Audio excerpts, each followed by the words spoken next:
ଯକ୍ଷ କହିଲେ, ହେ ତତ୍ତ୍ୱଜ୍ଞ ଯୁଧିଷ୍ଠିର, ଏହି ସଂସାର ଶତ୍ରୁ ଓ ମିତ୍ର ସୃଷ୍ଟିର ଆଧାର। ମନୁଷ୍ୟ ସୁବ୍ୟବହାର ଦ୍ୱାରା ଶତ୍ରୁକୁ ଜୟ କରିପାରେ ଓ କୁବ୍ୟବହାର ଦ୍ୱାରା ମିତ୍ରଠାରୁ ମଧ୍ୟ ପୃଥକ ହୋଇପାରେ। କିନ୍ତୁ ସମାଜର ଏପରି ଶତ୍ରୁ ଅଛି ଯାହାକୁ ଜୟ କରିବା ସମ୍ଭବ ନୁହେଁ। ସେହି ଅଜେୟ ଶତ୍ରୁ କିଏ? ଶରୀରମ୍ ରୋଗ ମନ୍ଦିରମ୍। ଏହି ଆପ୍ତ ବାକ୍ୟରୁ ଜଣାଯାଏ ଯେ ଶରୀର ରୋଗଗ୍ରସ୍ତ ହେବା ସ୍ୱାଭାବିକ।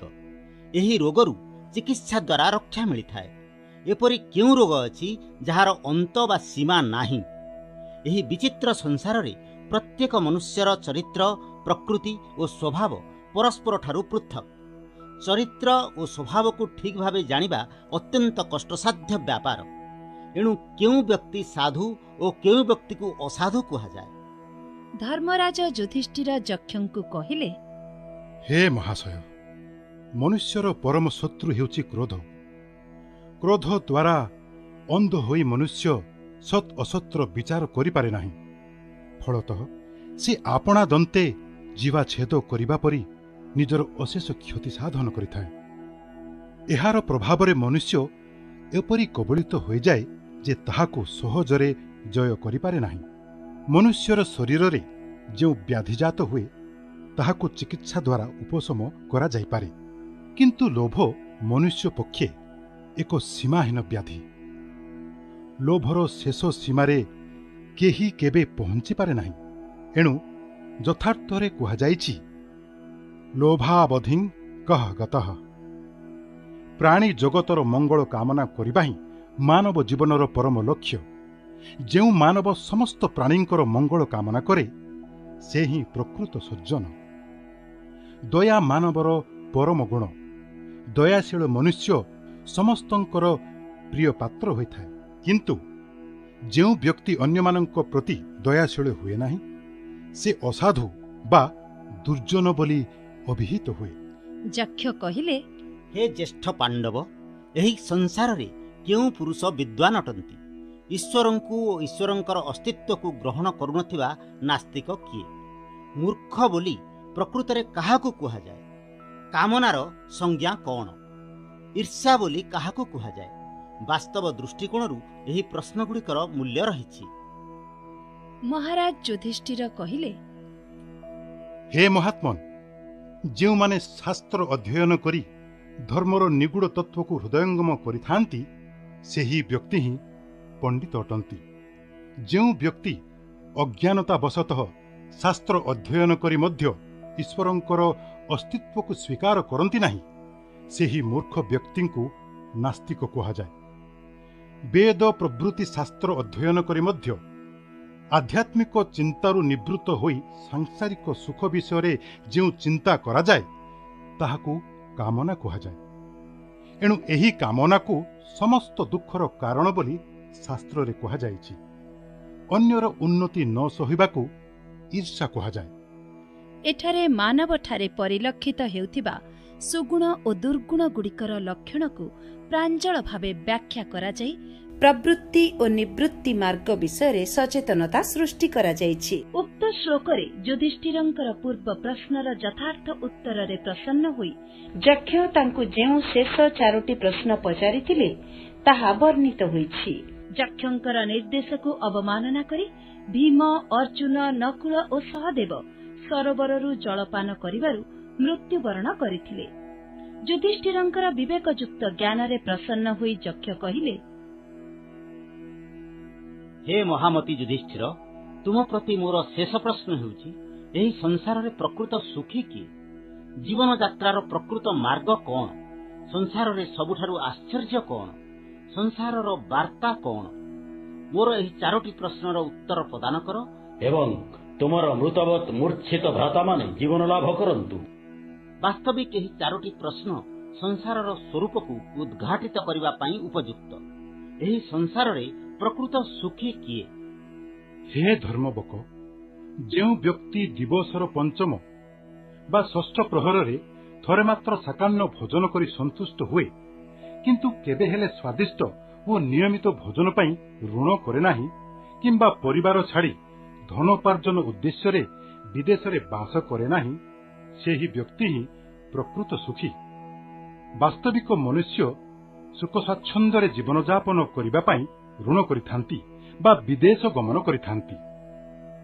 ଋଣଗ୍ରସ୍ତ ମନୁଷ୍ୟ ମହାଜନର କଟୁ ବଚନରେ ହୃଦୟ ବିଦାରକ ଯନ୍ତ୍ରଣା ଅନୁଭବ କରେ ଏବଂ ନିଜ ପରିବାର ବର୍ଗଙ୍କୁ ପରିତ୍ୟାଗ କରି ମାତା ପିତା, ପତ୍ନୀ ବା ସନ୍ତାନମାନଙ୍କର ଚିନ୍ତାରେ ଜର୍ଜରିତ ହୋଇଥାଏ।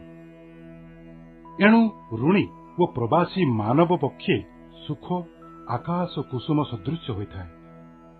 ଯଥାର୍ଥରେ କୁହାଯାଇଛି, ଅକୃତ୍ବା ଖଳସଂ ସ୍ୱର୍ଗମ୍ ଅଗତ୍ବା ପରମନ୍ଦିରମ୍ ଅକ୍ଳେଶୟିତ୍ବା ଚାତ୍ମାନଂ ଯଦଳ୍ପମପି ତଦ୍ବହୁ। ଧର୍ମବକଙ୍କର ଦ୍ୱିତୀୟ ପ୍ରଶ୍ନ, କିମ୍ ଆଶ୍ଚର୍ଯ୍ୟ, ଅର୍ଥାତ୍ ସଂସାରରେ ସବୁଠାରୁ ଆଶ୍ଚର୍ଯ୍ୟ କଣ?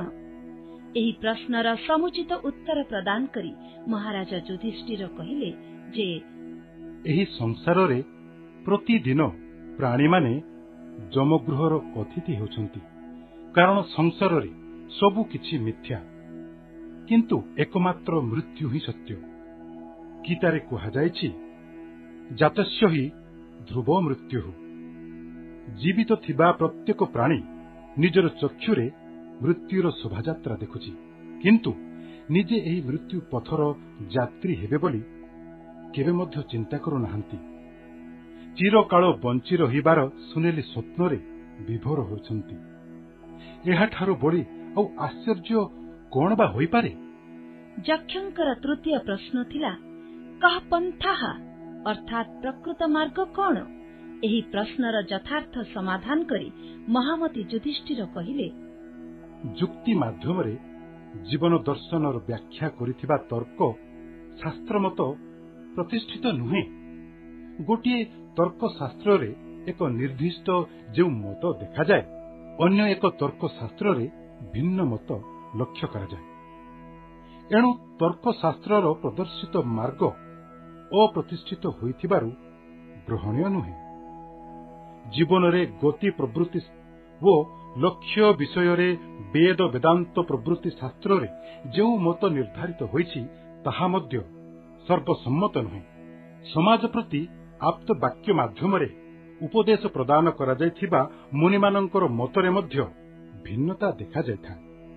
ଧର୍ମକୁ ଲକ୍ଷ୍ୟ କରି ହୁଏତ ମନୁଷ୍ୟ ନିଜର ଗନ୍ତବ୍ୟ ମାର୍ଗ ସ୍ଥିର କରିପାରନ୍ତି, କିନ୍ତୁ ତାହା ସମ୍ଭବ ହେଉନାହିଁ, କାରଣ ଧର୍ମର ନିଗୁଡ ତତ୍ତ୍ୱ ମନୋରୂପକ ଗୁମ୍ଫା ମଧ୍ୟରେ ଲୁକ୍କାୟିତ ଭାବେ ରହିଅଛି।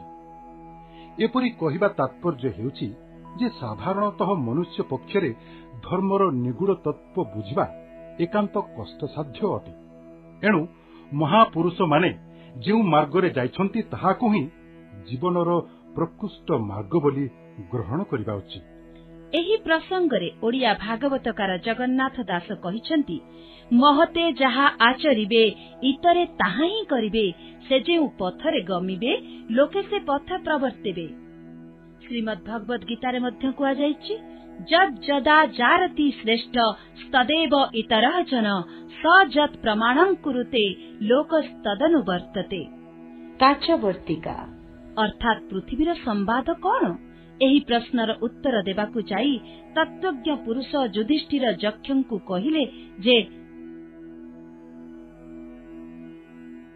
ପାଚକ ଯେପରି ହାଣ୍ଡି ଉପରେ ଢାଙ୍କୁଣି ଦେଇ ଜାଳେଣୀ ଦ୍ୱାରା ଅଗ୍ନିକୁ ପ୍ରଜ୍ୱଳିତ କରି ଭୋଜ୍ୟ ପଦାର୍ଥକୁ ଚଟୁ ଦ୍ୱାରା ଘାଣ୍ଟି ଗୋଳାଇ ପାକକ୍ରିୟା ସମ୍ପାଦନ କରେ, ସେହିପରି ସଂହାରକର୍ତ୍ତା କାଳ ପୃଥିବୀ ରୂପକ ହାଣ୍ଡି ଉପରେ ଆକାଶ ରୂପକ ଢାଙ୍କୁଣି ଥୋଇ ରାତ୍ରି ଓ ଦିବସ ରୂପକ ଇନ୍ଧନ ଦ୍ୱାରା ପ୍ରଜ୍ୱଳିତ ସୂର୍ଯ୍ୟ ରୂପକ ଅଗ୍ନି ଦ୍ୱାରା ପ୍ରାଣୀମାନଙ୍କୁ ମାସ ଓ ଋତୁ ରୂପ ଚଟୁ ଦ୍ୱାରା ଘାଣ୍ଟି ଗୋଳାଇ ପାକ ରୂପକ ସଂହାର କାର୍ଯ୍ୟ କରି ଚାଲିଛି।